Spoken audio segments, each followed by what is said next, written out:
দুটি বৃত্তের ব্যাসার্ধের পার্থক্য 7 সেমি এবং ক্ষেত্রফলের পার্থক্য 1078 বর্গ সেমি। ছোট বৃত্তটির ব্যাসার্ধ নির্ণয় করতে হবে। তাহলে আমি বড় বৃত্তের ব্যাসার্ধটা নিলাম r1 আর ছোট বৃত্তের ব্যাসার্ধটা নিলাম r2।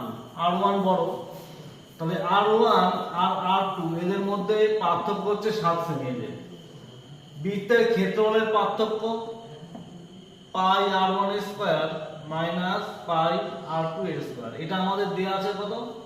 1078 বর্গ সেমি। তাহলে এটা সমান আমরা লিখতে পারি 1078।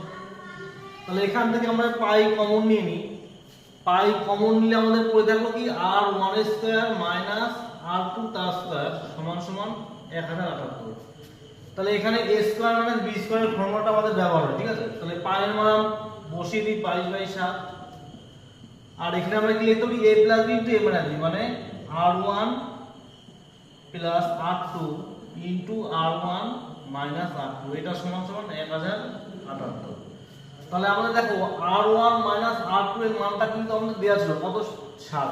তাহলে এখানে আমরা মানটা বসিয়ে দিই। তাহলে 22/7 into 7 r1 minus r1 plus r2 সমান সমান 1078। এই যে r1 মাইনাস r2 মানটা যে 7, এখানে আমরা বসিয়ে দিলাম এই 7। তাহলে এখানে এই সাথে সাথে এই 7 কেটে যাবে, আর 22 দিয়ে যদি আমরা 1078 কে কেটে দিই তাহলে আমাদের হবে কত? 49।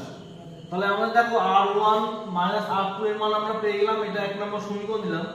আর r1 প্লাস r2, এই r1 প্লাস r2 এটা সমান সমান 49, এটা 2 নম্বর সমীকরণ দিলাম।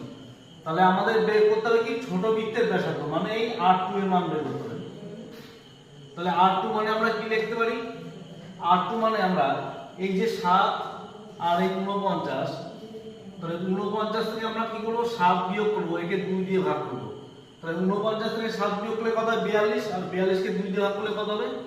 21, ঠিক আছে? তাহলে 21 দেখো আমাদের অপশন বি তে আছে। তাহলে এটা হচ্ছে আমাদের সঠিক।